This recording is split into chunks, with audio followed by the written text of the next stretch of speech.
राय राधिकाय तदालये कृष्णाय कृष्णभक्ताय तद्भक्ताय नमो नमः। पर तो हेठो गई ना। ओम नमो भगवते वासुदेवाय। ओम नमो भगवते वासुदेवाय। ओम नमो भगवते वासुदेवाय। नारायणं नमस्कृत्यं नरं चैव नरोत्तमं देवीं सरस्वतीं व्यासं ततो जयमुदीरये। नष्टप्रायेषु भद्रेषु नित्यं भागवत सेवया भगवती उत्तम श्लोके भक्तिर्भवती नैष्टिकी। कृष्णाय वासुदेवाय देवकी नंदनाय च नंदगोपकुमाराय गोविंदाय नमो नमः। जय श्री कृष्ण चैतन्य प्रभु नित्यानंद श्री अद्वैत गदाधर शिवासादि गौर भक्त वृंद। हरे कृष्णा कृष्ण कृष्ण हरे हरे, हरे राम राम राम हरे हरे। कोवे के साथ जुड़े हुए इस्कॉन उदयपुर में गिरिराज धरण भगवान श्री गिरिधारी के सेवा में संलग्न सारे भक्तों का दामोदर कार्तिक पावन मास में राधा रानी का ये महीना है। राधा रानी बरसाने वाली है, इसका मतलब अपनी कृपा सदा बरसाती रहती है और राधा रानी को प्रसन्नता होती है जब कोई कृष्ण की महिमा गाए। सो हम आज तीसरा दिन है भगवान श्री कृष्ण की जो अतिश उदार भक्त वत्सल भक्त रक्षक के रूप में गोवर्धन धारण की लीला है, उसका श्रवण कर रहे हैं। कल तक हमने सुना कि इंद्र यज्ञ न पूजा न मिलने के कारण कुपित हुआ और वर्षा से ब्रज को डुबाना चाहा, गायों को मारना चाहा। भगवान ने ब्रजवासियों को जिस गोवर्धन की पूजा कराई थी उसी के माध्यम से उनकी रक्षा कर ली और सबको 7 दिन के बाद सूर्य उदय हुआ, बादल छट गए तो कहा अपने अपने घर में अपने अपने गौधन को लेकर परिवार के साथ चले जाओ। फिर भगवान ने गिरिराज को अपने स्थान के ऊपर स्थापित किया। अब दूसरे दिन जब गोप घर पहुंचे तो उन्होंने विचार किया कि ये छोटा 7 साल का बच्चा इतना बड़ा पर्वत कैसे उठा सकता है। उसको मन में शंका हुई और वो सब नंद बाबा के महल में आए और नंद बाबा के साथ वार्ता करने लगे। तो ये श्लोक जो ये 26वां जो पूरा अध्याय है, इसमें भगवान श्री कृष्ण की 2 भाग हैं। एक में तो उन्होंने पूतना वध से लेकर और गोवर्धन धारण तक जो भगवान ने लीलाएं की है उन सब का वर्णन किया है, और दूसरे भाग में उनको उत्तर देने के लिए नंद बाबा ने 8वें अध्याय में जो गर्ग आचार्य ने भगवान के नामकरण के समय जो भविष्यवाणी की थी उसके ऐसे के ऐसे श्लोकों को वहाँ उद्धृत किया है। तो ये अध्याय ऐसे है।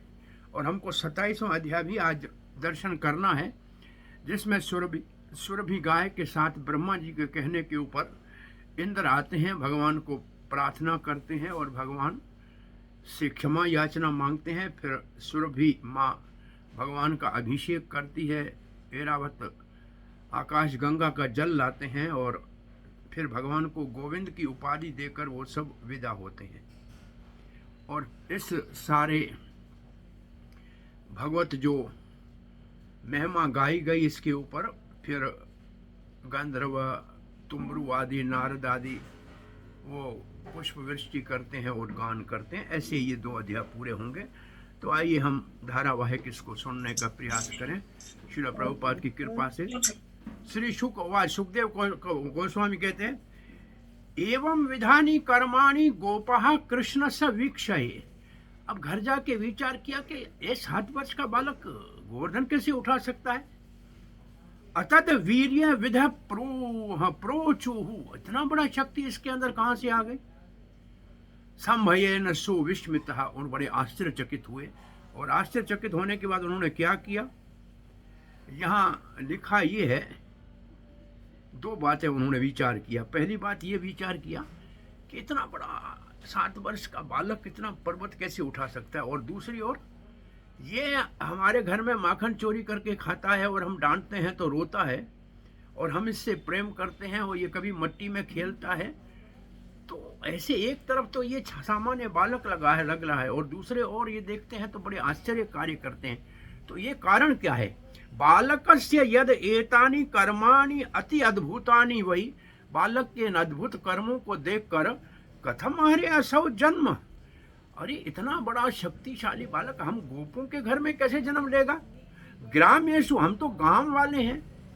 आत्म जुगस्पिताम, इसके ऊपर भगवान है, ये अगर इतना बड़ा शक्तिशाली है तो हम जैसे गोपों के घर में हैं, इसके ऊपर विचार करने लगे तो हमारे घर में कैसे जन्म लिया। अब वो याद कर रहे हैं, यह सप्ताहायनु बाल, ये 7 वर्ष का बच्चा है। करणई का लीलया, और करणई के न लीलया, एक हाथ के ऊपर गोवर्धन पर्वत को धारण कर लिया। कथम बिभ्रत गिरिवरम, इतने बड़े गिरिराज को कैसे धारण किया। पुष्करम गजराड़ीव, जैसे छोटे कमल के पुष्प को कोई गजराज उठा ले, अरे गज के लिए कमल का पुष्प क्या बड़ी बात है। तो इस बच्चे के लिए 7 वर्ष में ये गोवर्धन पुष्प के समान हल्का कैसे हो गया। तो केना अमिलिताक्षरेण, अभी तो छोटा सा 6 दिन का बच्चा था, आंख भी खोलना नहीं आई थी पूरी। पूतना या महौजसा, बड़ी शक्तिशाली 12 वर्ष की पूतना आई थी। पीत स्तन सह प्राण, अरे क्या उसका स्तनपान किया, प्राण ही पी लिया। काले नैव वयस्तन हो, उसका तो वो भौतिक शरीर इतनी छोटी उम्र में इतना बड़ा कार्य कर लिया है, उसको मृत्यु के मुंह में डाल दिया और वो उद्धार कर दिया। अब कहते हैं हे नबतो अध श्यानस्य मासस्य चरणाउदक, 3 महीने का था, शक्टासुर के नीचे सुलाया था। माँ ने उत्थान का उत्सव मना रही थी। अनुपद विपर्यसताम रुदत्तः प्रपदाहम, और रोते हुए कि मुझे भूख लगी है, मैं रो रहा हूँ, और पाँव का उसको क्या स्पर्श किया, शक्टासुर का उद्धार हो गया। वो एक राक्षस था जो बिना शरीर के, लोमस ऋषि के शराप के कारण, उत्कच नाम उसका था, और कंस का भेजा हुआ कृष्ण को मारने के लिए आया था, उसका उद्धार कर दिया। एक हाय न आसुन, 1 वर्ष के, हाय कहते 1 साल को।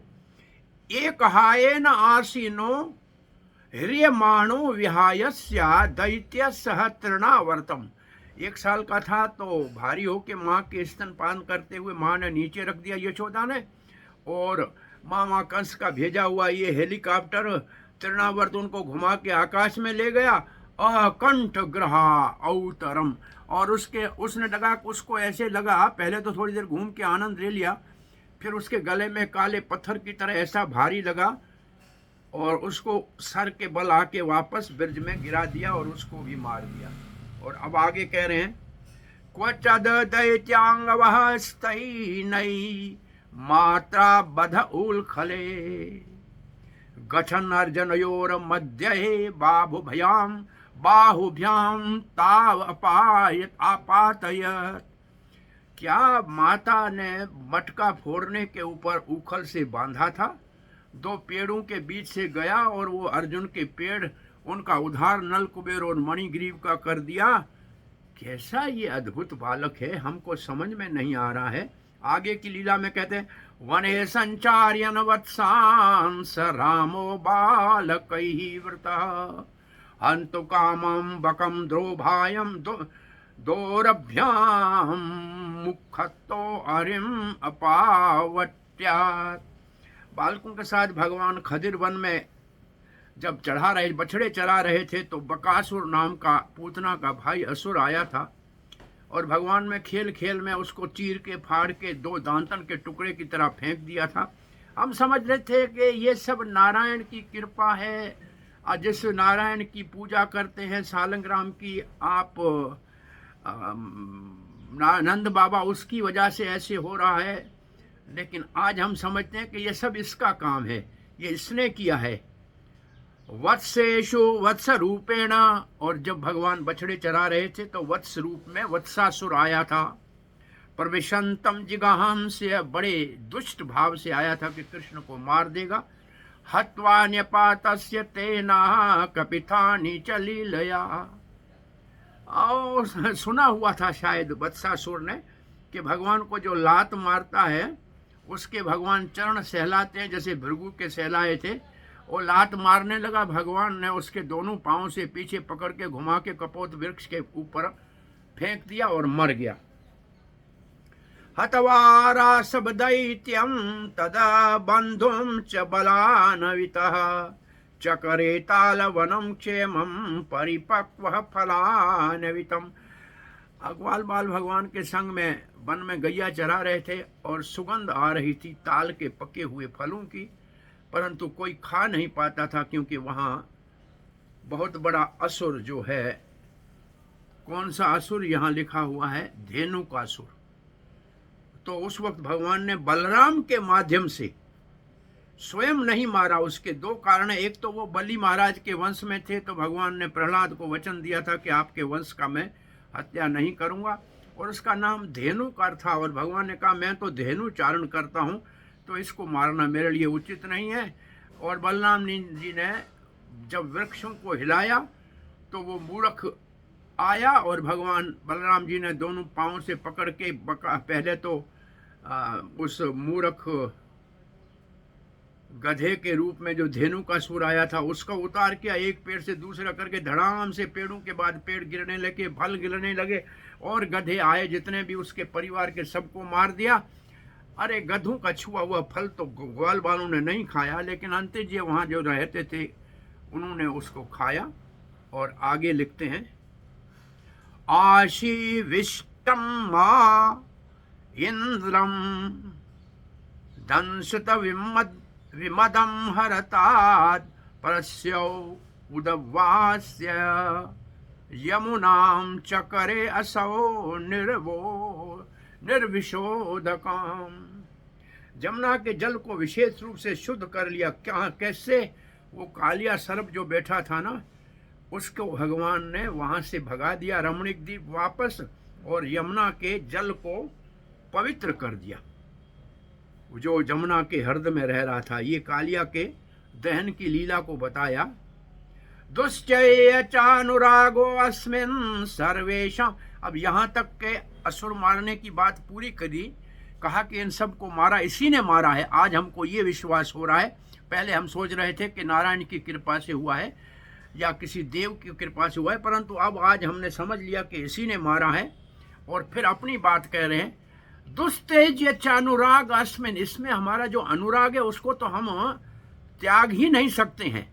सर्वेशान नो विरजो कसाम, हम सारे ब्रजवासी इससे बहुत स्नेह करते हैं।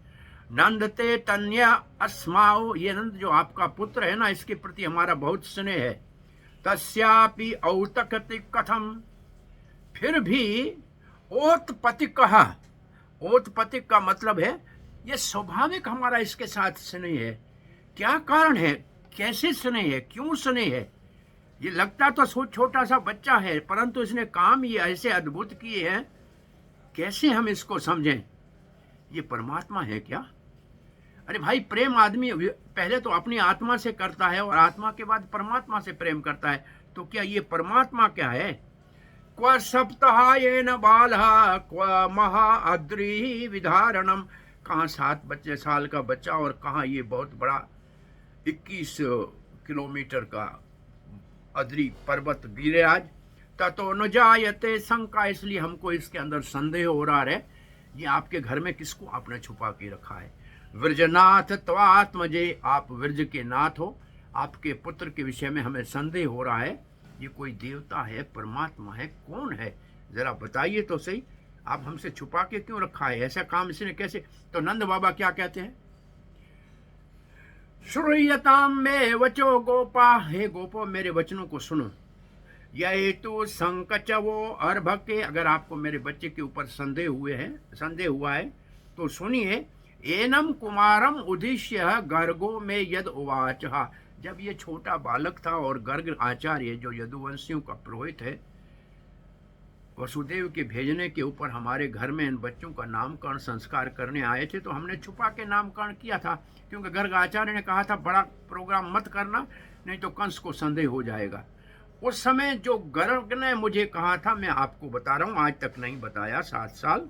सुनिए, वर्णास्त्रीय कहा किलास्यास्मा गणतो नो युगम तनो, अरे ये तो रंग इसका हर युग में अलग होता है। कह रहे थे गर्ग आचार्य, शुक्लो सतयुग में सफेद रंग होता है, रक्त त्रेता में लाल रंग होता है, तथा पीत कल युग में पीले गोरंगा के रूप में आते हैं, पीत रंग में आते हैं। इदानीम कृष्णताम गतः, और द्वापुर में अब इस सांवले श्याम सुंदर के रूप में आए हैं। ये तो सब युगों में अवतार लेते हैं। और फिर गर्गाचार्य ने हमको कहा था, क्या कहा था, प्रागयम वासुदेवस्य, पहले ये वासुदेव के पुत्र के रूप में आया था। क्वचित जातस्त्वात्मजा, मुझे कहा कि आपका ये जो पुत्र है ना, पहले वसुदेव का बेटा था। वासुदेवेति श्रीमान, इसलिए इसको वासुदेव कहा जाएगा। अभिज्ञ संप्रचक्षते, इसलिए इसका नाम वासुदेव भी है। तो ये गर्गाचार्य ने कहा था। बहुनी संति नामानि रूपाणी च सुतस्यते, जब नाम रख रहे थे गर्गाचार्य, तो यशोदा और रोहिणी आपस में कह रही थी कि आगे इनका विवाह होगा, बच्चे का भविष्य कैसा है। तो जब ये श्लोक कहा बहुनी संति नामानि, वो बेचारी संस्कृत को नम समझ के कहा कि बहुत सी इसकी बहुएं होगी, और यहाँ तो गोपियाँ होंगी, और द्वारका में 16,100 इसकी बहुएं होगी, इनके बहुत नाम होंगे। अरे ब्रज के अंदर यशोदा ने दामोदर नाम रख दिया, राधा तो उसको नीलमणि कहती थी, और ग्वाल बाल इसको बहुत ही अपने मन से मुरलीधर के नाम से पुकारते थे, कोई गोविंद कहता था। ऐसे इनके बहुत से नाम हैं। रूपाणी च सुतस्यते, आप और आपके पुत्र के बहुत से रूप होते हैं। गुण कर्मानुरूपाणी, उनके गुण और कर्म के अनुसार उसके नाम होते हैं और रूप होते हैं। कहीं इसको कहते हैं कि गोवर्धनधारी हो, और कभी कहते हैं कि दामोदर हो। तो ऐसे भगवान इसके बहुत से नाम हो। तानी अहम वेदो नज्ञ, मैं इन सबको जानता हूँ और लोग नहीं जानते हैं, ये गर्गाचार्य ने कहा था। गर्गाचार्य ने आगे कहा था, एष वह श्रेयोवाधास्य गोप गोकुल नंदन अनेन सर्व दुर्गाणी योयम अंजस्तरीशत। और ये भी गर्गाचार्य ने कहा था कि इसके प्रताप से जो भी गोकुल के अंदर उत्पात होंगे, जो संकट आएंगे, उन सब से ये आपको आसानी से पार कर जाएगा। ये भी गर्गाचार्य ने कहा था। पुराणेन व्रजपते साधवो दस्युः पीड़िताः। महाराज, इतिहास में ऐसे है कि बहुत सारे जब राजा प्रजा का पीड़न करते हैं, अराजके रक्षमाणा नाम, जब अराजकता फैल जाती है, तो ये उनकी रक्षा के लिए जिगसु दस्युम समेधिता, तब ये अवतार लेता है और उन सब को समाप्त करके फिर धर्म की स्थापना करते हैं। और अब कह रहे हैं, ये भी कहा था, ये तस्मिन् महाभागे प्रीतम कुर्वन्ति मानवाः। अरे आप सब अभी इसकी अच्छी तरह से पालन करना, ये बहुत प्रेम करने वाला है। और जैसे असुर कभी भी देवताओं के ऊपर विजय नहीं प्राप्त कर सकते हैं, क्योंकि वो भगवान विष्णु के द्वारा रक्षित होते हैं। नारयो विभयन्ति एतान विष्णु पक्षान इवा असुराः, जैसे विष्णु जिन देवताओं का रंग संरक्षण करते हैं उसको असुर नहीं मार सकते हैं, ऐसे ये प्रेम करता है। जो इनसे प्रेम करेंगे, कृष्ण से, जो मंगलकारी है, वो भी कभी अपने शत्रुओं के साथ से पराजित नहीं होगा। तस्मान नंद कुमारो अयम नारायण समो गुण ही। और ये कहा था गर्गाचार्य ने कि नंद जी, आपके पुत्र में नारायण के समान गुण है। नारायण समो गुण, इसको हमारे आचार्य थोड़ा अलग करके कहते हैं नारायण असमो गुण ही। नारायण में भी वो गुण नहीं है जो इसमें गुण है। 4 गुण इसमें हैं जो नारायण में नहीं है। वेणु माधुरी, रूप माधुरी, लीला माधुरी और प्रेम माधुरी। ये 4 तो नारायण में भी नहीं है, ये तो नारायण से भी विलक्षण है। श्रियः कृत्यानुभावेन यद कर्मसु न विस्मयः। आप इसमें विस्मित नहीं होइएगा, ये नारायण के समान है। इसके कार्य से आप आश्चर्य मत कीजिएगा और ये आपकी रक्षा करेंगे। अभी आप, ये बच्चा है, इसका प्रेम से लालन पालन करो, बड़ा होके ये आपकी रक्षा करे। इति यथा माम समाधीष्य गर्गे च स्वगृहं गते। ये सब कहने के बाद गर्गाचार्य अपने स्थान के ऊपर चले गए। मन्य नारायणस्यांशम, ऐसे लगता है कि नारायण का ही कोई अंश है ये, विस्तार है। अरे नहीं, नारायण इसका विस्तार है जी। कृष्णम अक्लिष्टकारिणम, ये जो कृष्ण है ये हमको जो दुख से, संकट से बचा रहा है ना, अक्लिष्टकारिणम, इसमें कोई नारायण का अंश है ऐसे लगता है। भाई आप लोग गोप सुन लो, ये मेरा विचार है। इति नंद वच श्रुत्वा गर्ग गीतम तम ब्रजौकसम। ना, ये जब वचन सुने नंद बाबा जी मुख से तो ब्रजवासियों ने कहा, गर्गाचार्य ने कहा है, अच्छा। मुदिता नंद अनुरुचः, तब तो आनंद में हो गए, मालाएं लेके नंद बाबा को पहनाने लगे। और कृष्ण तो वहां था नहीं, क्योंकि इसमें वार्ता ऐसे की गई कि वो आपका बेटा जो है, इसका मतलब कृष्ण सामने नहीं था। कृष्ण के सामने तो ऐसे नहीं कह सकते हैं। तो जब कृष्ण वापस गैया चरा के लौट के आया तो उसको भी वस्त्र आभूषण दे के उसको भी पूजा की। कृष्ण च गतस् विस्मयः, और कृष्ण की भी पूजा की। अनरचुहु, अनरचु का मतलब उनका अर्चन किया, उनको आदर किया, मालाएं पहनाई और वस्त्र आभूषण का दिया, ऐसे लिखा है। जब कृष्ण वापस आए तो उनको भी पीताम्बर दिया, गले में मालाएं डाली, बाजू बंद दिए, ऐसे मुकुट दिया, ऐसे कृष्ण की भी पूजा की।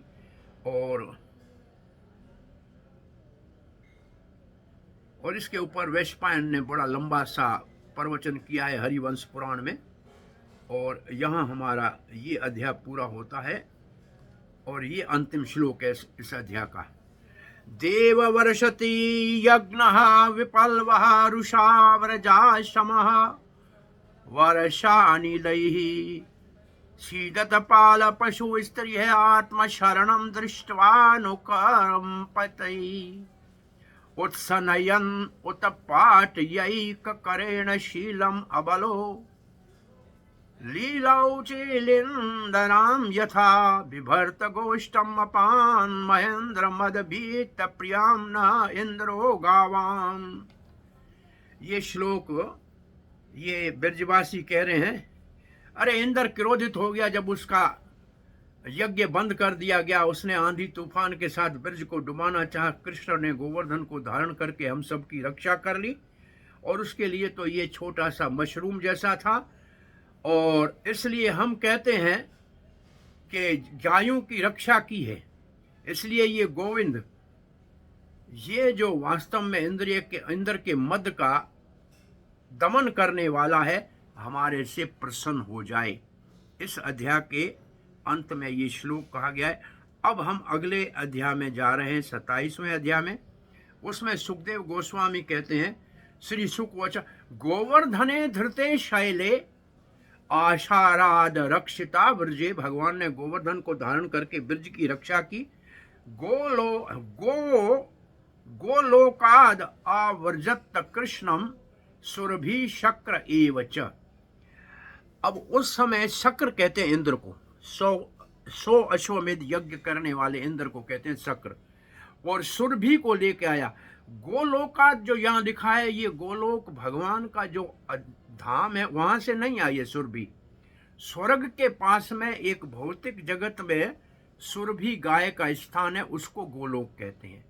ऐसे हमारे आचार्यों ने कहा है, ये गोलोक आध्यात्मिक जगत वाला नहीं है। ये सुरभि गाय स्वर्ग के पास गोलोक में रहती है, उसके साथ इंद्र आए। ये इस श्लोक का अर्थ है। और बहुत सी लंबी तात्पर्य इसके ऊपर लिखे हैं।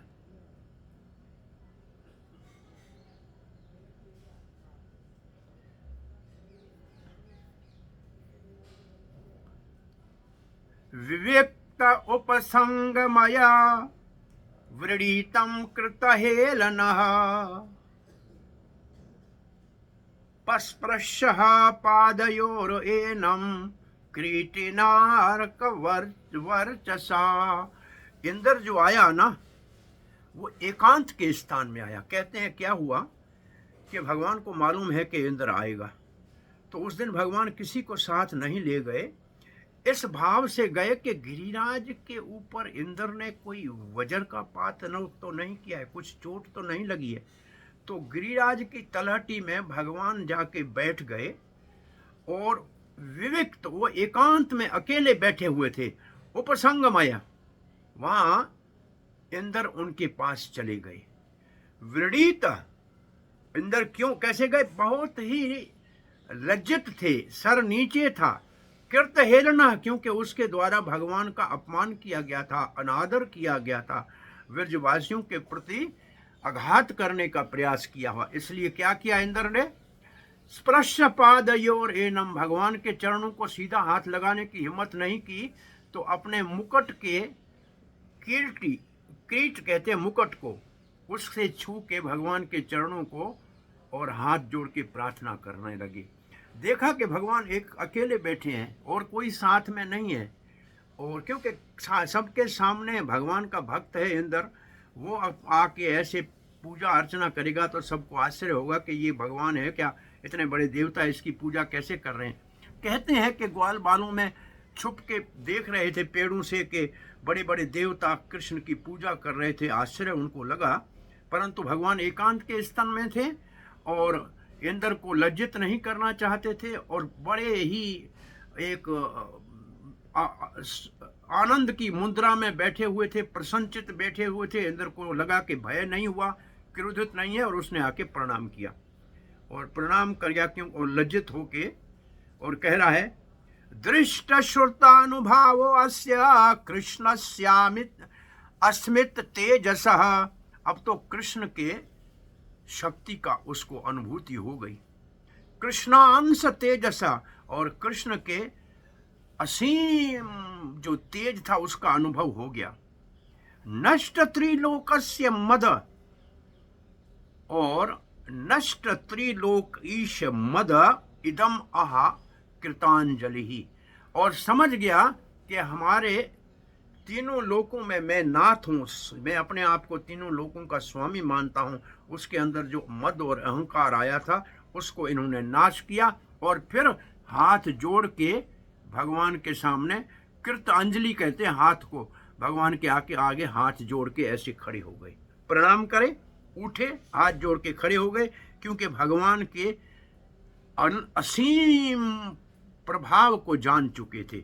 और अब इंद्र कह रहे हैं, प्रार्थना कर रहे हैं। इंद्र वाचा विशुद्ध सत्वं तव धाम सनातनम् तपोमयं ध्वस्त रजस्तमस्कं मायामयो अयं गुण संप्रवाहो न विद्यते ते ग्रहण अनुबंधन। भगवान ने ऐसे कहा, चक्रवर्ती पाद लिखते हैं, भगवान ने कहा, अरे इंद्र, हमने आपका हमने मूर्खता की, आपको जो पूजा हो रही थी उसको हमने रोक दिया, ये हमसे अपराध हो गया। भगवान ने कहा, और हमको शायद हम लालची हैं, लोभी हैं, और इसलिए हम आपके भाग का भोग खाना चाह रहे थे, इसलिए हाँ, इंद्र कहता नहीं नहीं नहीं नहीं नहीं नहीं नहीं, आप तो विशुद्ध सत्व है, आपके अंदर कोई भी लोभ लालच नहीं है और न ही कुछ आप मांगने वाले हैं, ऐसे भगवान कहीं कहे ना, इसलिए एकदम कहते नहीं नहीं नहीं नहीं नहीं, आप शुद्ध सत्व हैं। अरे दूसरे जो आपके शरण लेते हैं उनका भी रजो और तमोगुण को आप नाश कर लेते हैं, ये आपका स्वरूप, धाम का एक अर्थ है, ये आपका स्वरूप जो है ये लोगों का रजो और तमोगुण को नाश करने वाला है। इसलिए आप तो जीवों को माया से मुक्त करते हैं, आपका कोई भौतिक जगत से संबंध नहीं है। ये कह के यहाँ हमारे आचार्य लिखते हैं, आपके अंदर अद्भुत गुण है, भौतिक तो गुण नहीं है परंतु आध्यात्मिक गुण कौन से है? हलादिनी सैंदनी संवित शक्ति, जिनसे आप संपन्न है। रजो तमोगुण सतोगुण आपको नहीं छूता, परंतु ये जो तीन आपकी अंतरंग शक्तियां हैं, हलादिनी सैंदनी संवित, हलादिनी आनंदनी है, सैंदनी आपका अस्तित्व नित्य सनातन रखती है और संवित पूर्ण ज्ञान से संपन्न है, और ये आपकी विशेष स्वरूप है। इसका मतलब धाम का यहाँ अर्थ स्वरूप लिखा है। अब आगे क्या कह रहे हैं? कुतो नो तदधेत्वे ईश तदकृता, आपका कोई कारण नहीं है आपके लिए ये सब कुछ करने के लिए। लोभाध्यो ये अबुद्ध लिंग भावा, आपके अंदर कोई लोभ हो नहीं सकता है क्योंकि प्रकृति के तीन गुण आपको छू नहीं सकते हैं। तथापि दंडम भगवान बिभ्रति, फिर भी आप उदंड लोगों को जो अपराध करते हैं उनको दंडित करते हैं। क्यों? धर्मस्य गुप्त ही खल निर्गत, क्योंकि जब कोई धर्म की अवहेलना करता है, अधर्म को, गुप्त का मतलब धर्म की रक्षा के लिए, धर्म की रक्षा के लिए जो खल है, जो उदंड है, जो असाधु है, उनको निग्रह है, उनको आप दंडित करते हैं, हम जानते हैं। और फिर कहेगा इंद्र के मैं बहुत बड़ा उदंड था, इसलिए मैंने ये गलती कर दी और आपने अच्छा किया, मेरे मद को नाश किया। अब कहते हैं पिता गुरु त्वं जगताम अधीशो, जैसे पिता अपने पुत्र के अंदर दोष देखता है तो उसको कर लेता है, सुधार देता है। गुरु अपने शिष्य में दोष देखता है तो उसको सुधार देता है। और आप जगत के अधीश हो, स्वामी हो।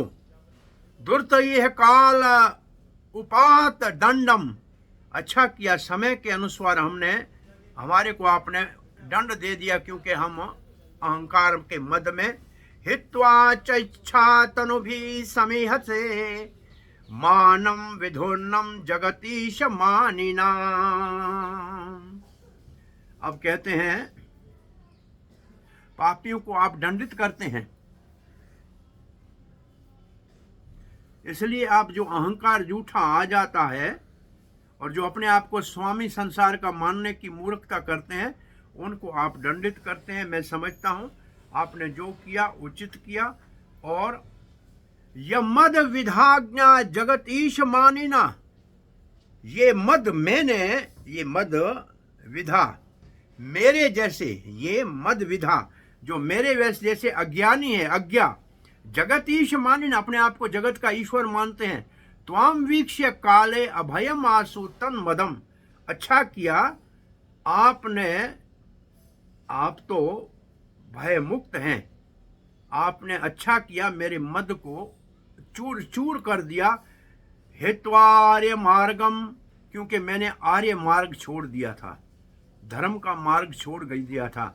हम तो वास्तव में देवता हैं, हम तो वेदों को मानने वाले आर्य हैं और मुझसे अपराध हो गया था। प्रभजन्त्य अपसमया इहा खलानाम अपीते अनुशासनम, और मैं बहुत ही अहंकारी हो गया था, आपने मुझ खल को दंड दिया, बहुत अच्छा किया। इसके ऊपर आचार्य लिखते हैं कि ये तो अभी अपराध के कारण अपराध से मुक्त होने के लिए कि भगवान क्रोधित न हो, इसलिए ऐसी प्रार्थना कर रहे हैं, हृदय से नहीं कर रहे हैं। क्यों? बोला यही इंद्र जब भगवान स्वर्ग में जाएंगे सत्यभामा के साथ उसकी माता का और जो है कानों का इयरिंग वापस देने, तो उस समय इंद्र फिर क्रोधित होकर भगवान से युद्ध करेगा। इसका मतलब अभी इसके हृदय में पूर्ण रूप से शुद्धि नहीं आई है। यहाँ ये के आपातकाल में भगवान का शरण ले रहे हैं, क्योंकि कहीं भगवान कुपित न हो जाए। सत्वम ममैश्वर्य मद पुलतस्य कृतागसस्ते विदुष्य प्रभावम। अच्छा किया भगवान ने, मम ईश्वर से मद, मुझे वो जो स्वामित्व का अहंकार था, पुलस्त्य, उसमें मैं डूबा हुआ था, कृतागस, और मैं पाप कर रहा था। कृतागस कहते हैं मैं पाप कर रहा था, मैंने अपराध किया। विदुष्य प्रभावम, मैं आपके प्रभाव को नहीं जान पा रहा था। क्षण तुम प्रभो अथाहसी मूढ़ चेतसो। अरे भगवान आप बड़े दयालु हैं, मैं आपके आध्यात्मिक प्रभाव को नहीं जान रहा था। कृपा कर जे क्षमन तुम, मुझे क्षमा कीजिए। हे स्वामी प्रभु क्षमा कीजिए। अथारसी मूढ़ चेतसो, मेरी बुद्धि जो है वो, भगवान ने कहा नहीं कोई तुम्हारे को बुद्धि से, अगर किसी को थोड़ा बुद्धि हो तो गलती अपनी सुधार सकता है। बोले मेरी बुद्धि भी मति मेरी ईश, अब क्या मूढ़ चेतसो नैवम पुनर्भू, दोबारा ऐसे न करूं, मैं मूर्खता न करूं।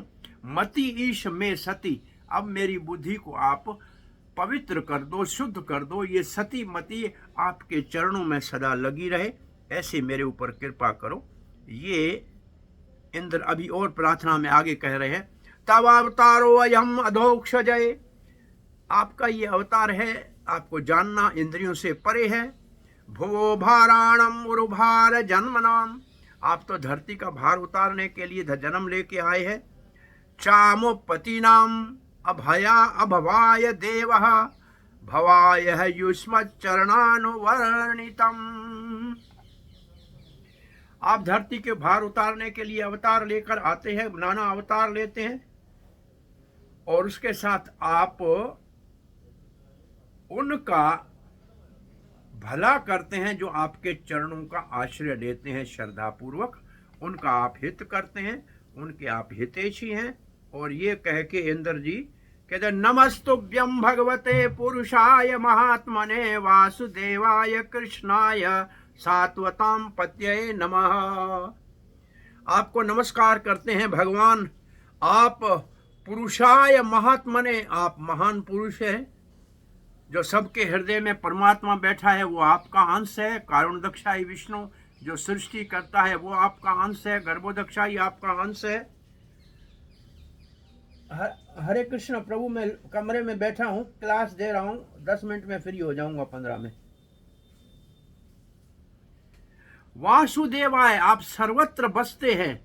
कृष्णाय, आप हमारे सामने खड़े हैं और सबको आकर्षण करने वाले हैं। सात्वताम पतिये नमः, आप भक्तों के स्वामी हैं। इसका अर्थ है मात्र भक्तों की कृपा से आपको पाया जा सकता है। स्वच्छंद्य उपात देहाय विशुद्ध ज्ञान मूर्तये, आप अपनी इच्छा से स्वच्छंद, स्व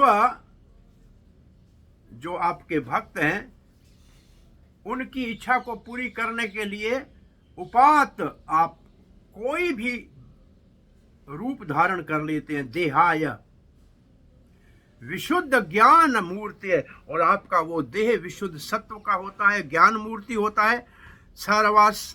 सर्वस्मयी सर्व बीजाय, वो सब कुछ है, सबका आदि बीज है भगवान। जैसे कृष्ण भगवद गीता में कहते अहम बीज प्रदापिता, तो आप बीजाय सर्वभूतात्मने नमः, और आप सारे भूतों के प्राणियों के अंदर परमात्मा रहने वाले हैं, मैं आपको प्रणाम करता हूं। और इंद्र आगे कह रहे थे, मैदम भगवान घोष्टः नासायासार वायुभिः चेष्टितं विहते यज्ञे मानिना तीव्रः मन्युनाम। भगवान ने कहा आपने ऐसे क्यों किया? आप तो जानते हैं, आप तो प्रार्थना करके मुझे अवतार के लिए ब्रह्मा के साथ आए थे। मैदम भगवत घोष्ट, भगवान मैंने आपके गोकुल के अंदर नाश करने के लिए जो बादल भेजे थे, तेज वायु भेजी थी, क्यों किया था? क्योंकि आपने मेरा यज्ञ बंद किया था, इसलिए मुझे क्रोध आ गया था। मान तीव्र मन्यु नाम, मुझे बहुत क्रोध है। मन्यु क्रोध को कहते हैं। मैं क्रोधित हो गया था, ये मेरी मूर्खता थी, मैं समझ नहीं पाया भगवान, मैं आपका देवता होते हुए, सात्विक बुद्धि के होते हुए भी तमोगुण में परिवर्तित हो गया था। तस्यैषानुग्रहितो अस्मे ध्वस्त स्तंभो वृत्थ उद्यमः ईश्वरं गुरुमात्मानं त्वाम अहम शरणं गतः। आपने मेरे ऊपर कृपा की, मेरे अज्ञान को नाश कर दिया, मेरे अहंकार को नाश कर दिया। मैंने जो वृंदावन को नाश करना चाहता, ये मेरी मूर्खता थी। आपने वृंदावन को बचा लिया, मेरे अहंकार को नाश किया। हे जगत गुरु, हे सबके हृदय में रहने वाले परमात्मा, मैं आपका शरण अब लेता हूं, मैं आपका शरणागत हूं, मेरे ऊपर कृपा करें। यहां प्रार्थना इंद्र की पूरी होती है। और श्री शुकदेव कहते हैं, एवं संकीर्तितः कृष्णो, ऐसे भगवान श्री कृष्ण की महिमा गाई। मघुना भगवान अमुना, मघुना कहते हैं इंद्र ने भगवान श्री कृष्ण की ऐसे प्रार्थना की। मेघ गंभीर वाचा प्रसन्न व ब्रवीत, उस समय भगवान ने मेघ जैसे गंभीर स्वर में इंद्र को संबोधन किया। क्या कह रहे हैं भगवान इंद्र को? श्री भगवान वाच मया ते अकारी मघवन मखो भंगो अनुग्रहणता। मेरे द्वारा इंद्र तुम्हारे यज्ञ को रोका गया। क्यों रोका गया? मद अनुस्मृत्य नित्यम, क्योंकि आप मेरी स्मृति सदा करो।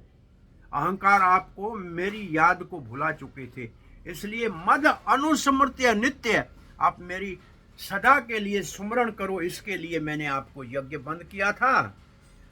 मतस्य इंद्रिय श्रिय भृशम, क्योंकि आप मतस्य, आप नशे में थे। किसके नशे में थे? श्री है, आपके पास जो वैभव था इंद्र स्वर्ग का, उसके लिए आप नशे में थे और बहुत बड़ा आपको नशा था। मैंने अनुग्रह आपके ऊपर किया और आप सदा मेरा स्मरण करें, इसके लिए मैंने ये यज्ञ आपका रोक दिया था। माम ऐश्वर्य श्रीमदांधो दंड पाणिम न पश्यति, कोई भी अगर ऐश्वर्य के मद में अंधा हो जाता है तो मैं दंड पाणी हूं, मेरे हाथ में दंड है और उसको कोई देखता नहीं है, परंतु मैं उसको अहंकार को चूर्ण कर देता हूं। तम बृहंस्यामि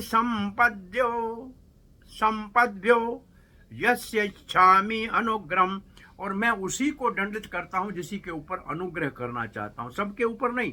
तुम मेरे भक्त हो। ये है भगवान की उदारता। इंद्र को डांट रही नहीं रहे हैं, इंद्र के पद से हटा नहीं रहे हैं, परंतु इंद्र को कहते हैं कि मैं जिसके ऊपर अनुग्रह करता हूं उसी को इस तरीके से, इस प्रकार से उसके मद को भंग करके उसके हृदय में मेरी स्मृति को मैं उत्पन्न करता हूं। गम्यताम शकर भद्रम ते, अब जाओ अपने स्वर्ग में जाके अच्छी तरह से शासन चलाओ और भद्रम ते, आपका कल्याण हो। क्रियताम में अनुशासनम, मैंने आपके ऊपर वहां जाके आप अनुशासन अच्छी तरह से करो। स्थिताम स्वाधिकारेषु, जो आपका अधिकार है उतने अधिकार से काम करो, और जहां अधिकार आपका नहीं है वहां अहंकार के कारण आप नशे में चूर मत होना। युक्तैव स्तंभः वर्जितः, इसलिए आगे कभी भी ऐसा अहंकार मत करना। जाओ अपने राज में चले जाओ, स्वर्ग में चले जाओ। मैं सुन रहा था कथा परम पूज्य राधा गोविंद स्वामी महाराज की कि इंद्र के ऊपर भगवान कुपित नहीं हुए, मात्र उसके अहंकार को भंग किया और कहा कि जाओ जाओ जाके वापस राज करो, अच्छी तरह से राज करो। ये भगवान की उदारता है कि अपराधी को भी क्षमा करना, ये भगवान का बहुत बड़ा एक विशेष धर्म है। और फिर महाराज कह रहे थे कि मायापुर में एक भक्त उस जमाने में 71-2 में 28,000 रुपया चोरी करके गया। उसको प्रभुपाद ने बुलाया और कहा कि तुम्हें और पैसे की जरूरत है तो ले लो, लेकिन तुम मंदिर छोड़ के मत जाओ। और तब प्रभुपाद कीर्तन करने लगे तो वो मृदंग बजाने लगा। प्रभुपाद ने उसको सबके सामने चोर कह के अपमानित नहीं किया, परंतु उसको कहा कि और भी आवश्यकता है तो धन ले लो, लेकिन मंदिर छोड़ के मत जाओ, सेवा में लगे रहो भगवान की। तो ये भगवान और भगवान के भक्तों की उदारता है कि हमारे छोटे मोटे अपराध को क्षमा करके और भगवान की सेवा से हमको वंचित नहीं करते हैं, क्योंकि सेवा जीव का स्वरूप है। उससे वंचित करना, इसका मतलब असुरी योनि में जाना निश्चित है। इसलिए सेवा से किसी को वंचित नहीं करना चाहिए। अब आता है सुरभि का बारी। वैसे ब्रह्मा जी के पास इंद्र गया था कि मैं क्या करूं, मुझसे अपराध हो गया। ब्रह्मा ने कहा आप सुरभि गाय को लेके जाओ, क्योंकि गायों से कृष्ण प्रेम करते हैं, गाय को देखते ही वो प्रसन्न हो जाएंगे और तब आप प्रार्थना कर लेना। तो अब इंद्र ने प्रार्थना कर ली। तो अब सुरभि क्या कहती है, अथा सुरभि कृष्णम अभिवंदय मनस्विनी स्वसंतानै उपमंतर्य गोपरूपेणम ईश्वरम। जो ग्वाल बाल के रूप में भगवान श्री कृष्ण विराजमान थे, कहते हैं बैठे हुए थे गोवर्धन की तलहटी में, किसी ने देखा नहीं, ऊपर से गरुड़ अपने पंखों से भगवान के ऊपर छाया कर रहे थे। और तब सुरभि अपने पूरे संतान के साथ, संतान ही का मतलब अपने बच्चों के साथ वहां आई, और भगवान के गोप वेश में वो जो मनुष्यनी थी, बुद्धिमान थी, वो बहुत ही शांत मन से जो भगवान बैठे थे उनको आके प्रार्थना करने लगी। तो अब सुरभि माता क्या कहती है, सुरभि वाच, सुरभि कह रही है, कृष्ण कृष्ण महायोगिन विश्वात्मम विश्व संभव। हे श्री कृष्ण, वाह वाह, आप महायोगी हैं, आप विश्व आत्मा हैं, आप विश्व का आधार हैं। भवता लोकनाथेन, आप हमारे स्वामी हैं। सनाथ वयम अच्युत, अरे अच्युत, अभी तक हम इंद्र को हमारा स्वामी मान रहे थे। नहीं नहीं, आप अच्युत हमारे स्वामी हैं, हम आपके शरण में हैं। और सुरभि माँ कह रही आगे, त्वम नः परमकम देवम त्वम न इंद्रो जगतपते। आप हो, इंद्र नहीं है, आप ही जगत के पति हो, इंद्र जगत का पति नहीं है। भवाय भवो गो विप्रा, ब्राह्मणों और गायों के रक्षक आप है। देवानाम ये च साधवः, और जो साधु हैं उनके भी रक्षक है। विप्रधीनु सुर, सुर विप्रधीनु, ब्राह्मण, साधु, संत, गाय, इनकी रक्षा क्या करना, ये आपका धर्म है और आप इसका पालन करते हैं। आप हमारे स्वामी हैं। इंद्रस्नस, इंद्र नहीं है तो अभिषेक कयामयो, हम आपका अभिषेक करना चाह रहे हैं। इंद्रम नस, जैसे इंद्र हमारे स्वामी है, उसका हम अभिषेक किया करते थे, उसको छोड़ के हम आपका अभिषेक करना चाहते हैं। ब्रह्मणा चोदिता वयम, ब्रह्मा जी ने मुझे कहा क्यों करना चाहते हैं हमारा अभिषेक, आपका स्वामी इंद्र। बोले नहीं नहीं, इंद्र नहीं, ब्रह्मा जी ने कहा था हमको कि हम आपका अभिषेक करें। अवतीर्णो अश्व विश्वात्मना भूमेर भारापनोया, आप भूमि का भार उतारने के लिए आए हैं, हम आपका अभिषेक करेंगे। और सुरभि गाय बिना किसी बर्तन के ऊपर से अपने दूध जो चू रहा था उससे भगवान का अभिषेक किया। ये स्थान है जहाँ ये सब लीला हुई है, उसको आज कहते हैं गोविंद कुंड। गिरिराज की तलहटी में गोविंद कुंड जो है, इसमें भगवान के अभिषेक, जो सुरभि गाय का दूध है उससे अभिषेक हुआ, उससे ये कुंड बना है। और आगे सुखदेव कहते हैं अब क्या हुआ, सुरभि ने अभिषेक किया, अब क्या हुआ। एवं कृष्ण उपामंत्र्य सुरभि पश्चात्मनः जलैराकाश गंगाया। सुरभि ने अपने दूध से भगवान का अभिषेक किया और ऐरावत हाथी जो इंद्र का था वो अपनी सूंड में करा, हाँ, करोध गंगा, आकाश गंगा का जल लाया और अपनी सूंड से भगवान का अभिषेक किया। इंद्र सुरभि साकम चोदितो देव मातृभि, और जो जितने देवता थे वो भी आ गए और सब ने मिलकर भगवान का अभिषेक किया। अभ्यसिंचतः दासाराम, भगवान जो दशरथ यदुवंशी में जो अवतार लिए थे उसका अभिषेक किया और नाम दे दिया गोविंद तीचाभिधा अभ्यधात। अब सुरभि ने कहा आप गोविंद के नाम से प्रसिद्ध हो जाएंगे। तो ये गोविंद का नाम इस लीला में सुरभि ने भगवान को दिया और यहाँ ऐसे भगवान का अभिषेक हो गया। तत्रागतास्तुम्बरो नारद आद्यो, उस समय तुम्बरु बहुत बड़ा जो गाने वाला गंधर्व है और नारद भी आया। गंधर्व विद्याधर सिद्ध चारण, गंधर्व विद्याधर सिद्ध चारण आया। जुग्रो यशोलोक, गाने लगे यशोलोक मलाप हम हरि, उस हरि के गुण गाने लगे जो लोकों के पापों को धो देते हैं, मल को साफ कर देते हैं। सुरांगना संतो नृत्य मुदान्विता, और देवताओं की जो स्त्रियां थी, अप्सराएं थी, वो आनंद में मगन होकर नृत्य करने लगी और ये गंधर्व गाने लगे।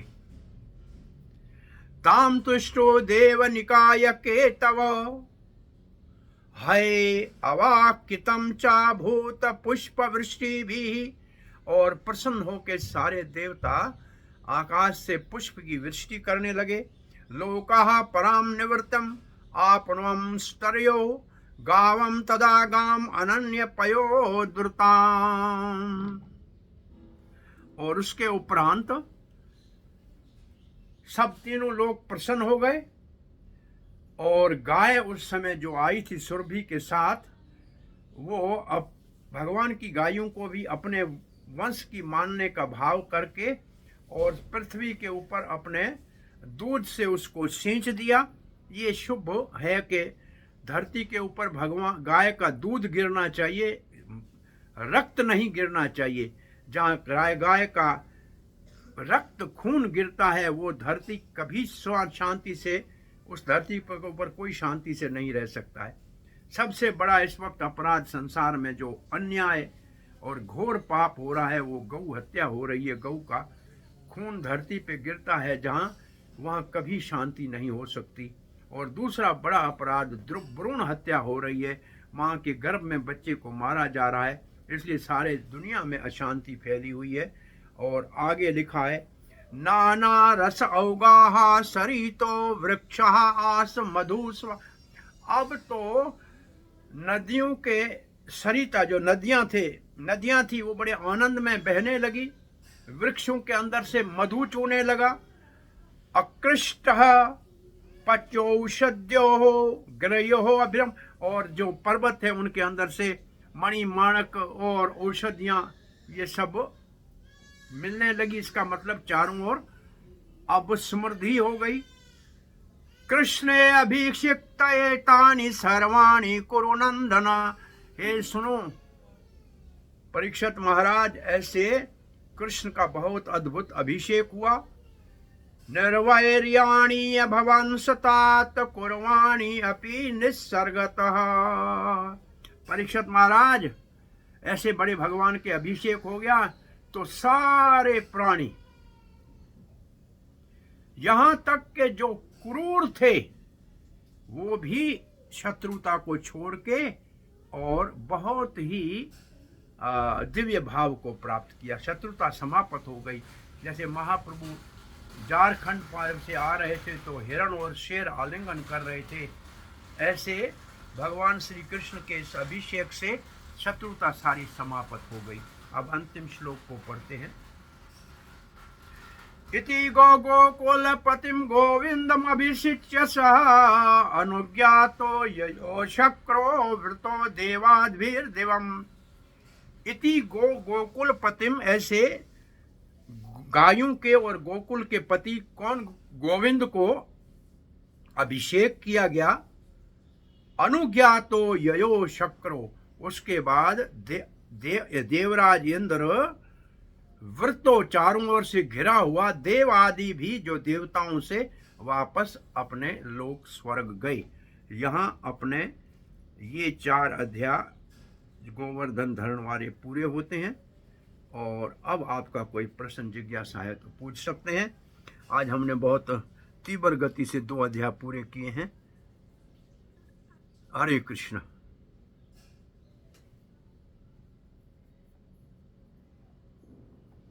किसी का कोई प्रश्न जिज्ञासा हो तो पूछ सकते हैं अभी। हरे कृष्ण।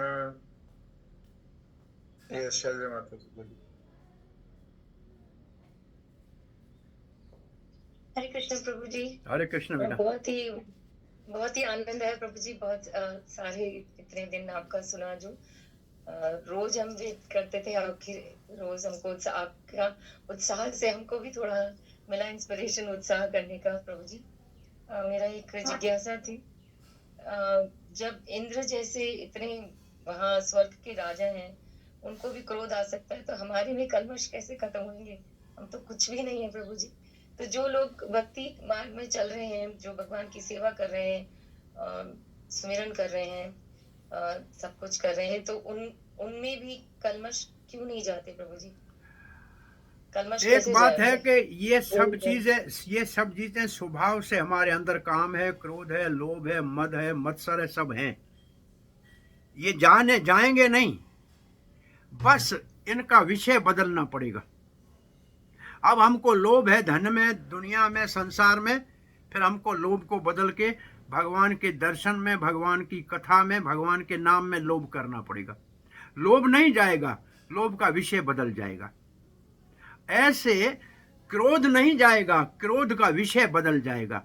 फिर हम क्रोध भक्तों के ऊपर नहीं करेंगे, असुरों के ऊपर। जैसे हनुमान जी ने लंका को जला दिया, या अर्जुन ने क्रोध से शत्रुओं का संहार कर दिया, ऐसे क्रोध उनके प्रति होगा जो भगवान के भक्तों के द्वेषी है, उनके ऊपर क्रोध होगा। ऐसे काम गोपियों की तरह कृष्ण के प्रेम में परिवर्तित हो जाएगा। लोभ, क्रोध, काम, क्रोध, लोभ, मोह, और मोह अब हमारा संसार में और परिवार में, फिर हमारा मोह भगवान में हो जाएगा।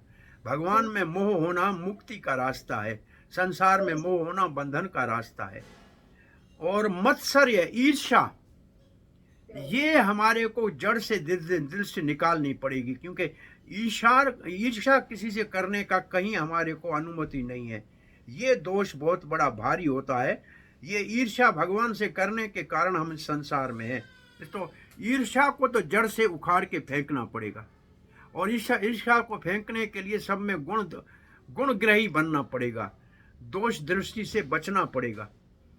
वो जो सिंह की हनुमान के रास्ते में उसकी छाया को ग्रहण कर रही थी, छाया काली होती है। जो हम दूसरों में दोष देखते हैं उसको ईर्ष्या कहते हैं। ऐसी सिंह की का हनुमान जी ने उसके हृदय में जाके उसके दिल को चीर के फाड़ के मार दिया। इसका अर्थ है कि भक्त को ईर्ष्या को अपने हृदय से जड़ से निकालना पड़ेगा। और भोग को त्याग से छोड़ा जा सकता है, अहंकार को निम्रता से मिटाया जा सकता है, परंतु ईर्ष्या को हृदय से निकालना पड़ेगा, सब में गुण देखने की दृष्टि से। पूतना के अंदर भगवान ने विष पिलाने का दोष नहीं देखा, दूध पिलाने का गुण देखा। तो ऐसे जो गुण ग्रही होंगे वो दोष से मुक्त हो जाएंगे। हरे कृष्ण।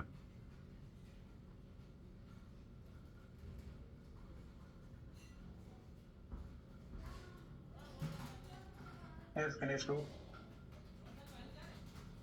हरे कृष्ण प्रभु जी, दंडवत प्रणाम।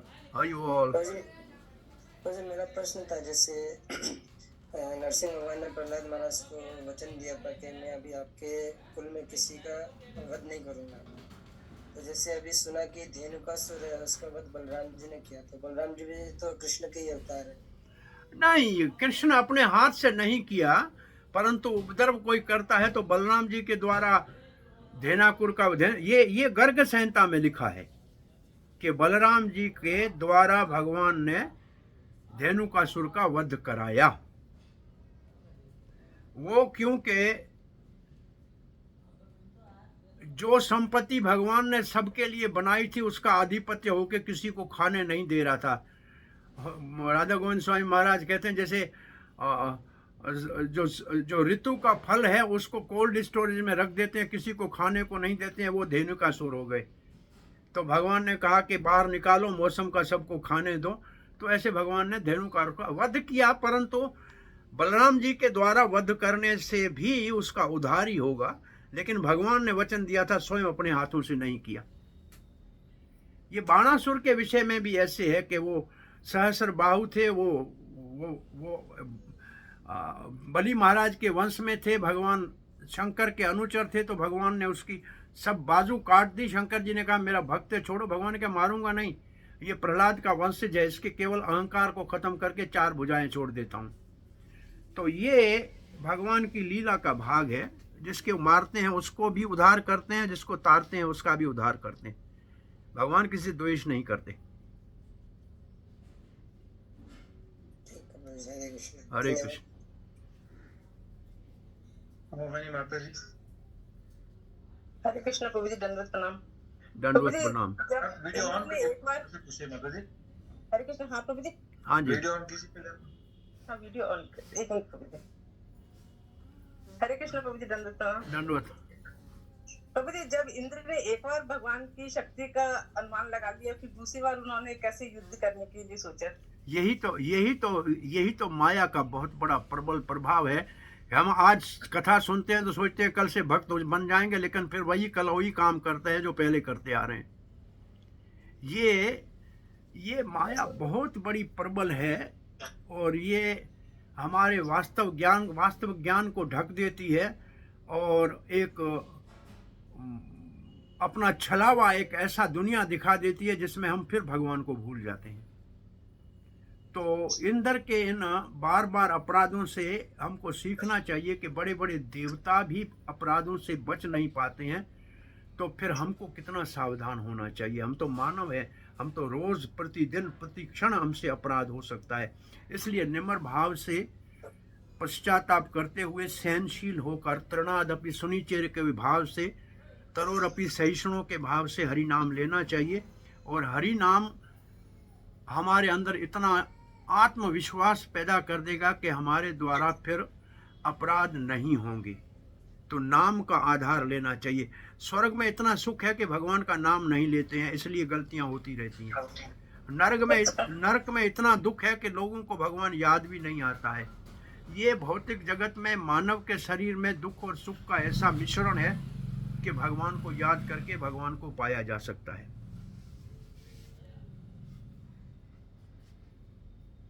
हरे कृष्णा। हरे कृष्ण। और कोई किसी की जिज्ञासा?